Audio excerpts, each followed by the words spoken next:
Alors, je me suis fixé un challenge aujourd'hui. À l'issue de ces 3 minutes, j'aimerais vous avoir convaincu que la thermique, c'est sexy.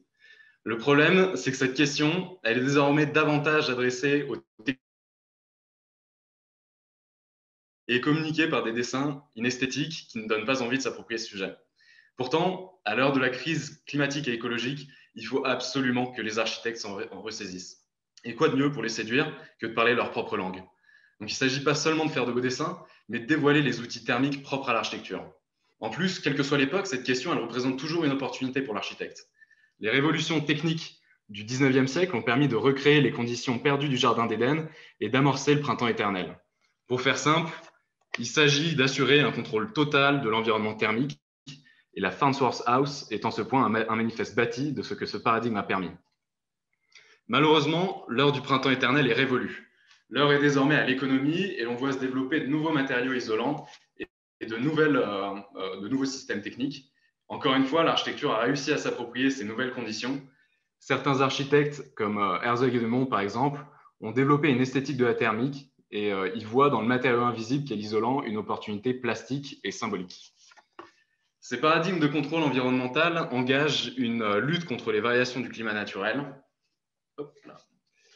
Ils sont à l'image du combat absurde de Don Quichotte contre les moulins à vent, tandis que Sancho comprend la vanité de cette entreprise.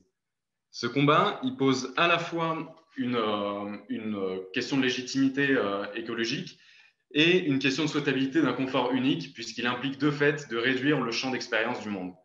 D'ailleurs, Lisa Echong, à ce sujet, tient ces jolis mots. Même si des études ont montré que le bleu est la couleur la plus reposante, je doute que l'on puisse défendre l'idée d'un univers monochrome. Fin de citation. Peut-être le temps d'un nouveau paradigme est venu, celui du réveil thermique, replaçant les sensations contrastées au centre de nos manières d'habiter et invitant ses usagers à jouir de plaisirs nuancés. Avant la révolution industrielle, dans la mesure où la panacée thermique n'existait pas, le confort des bâtiments était formé de systèmes composés de plusieurs éléments interdépendants, allant du paysage aux vêtements. Alors que jusqu'à présent, on observait la thermique sous l'angle de la technique, on propose un système composé aussi bien d'éléments architecturaux que de pratiques sociales.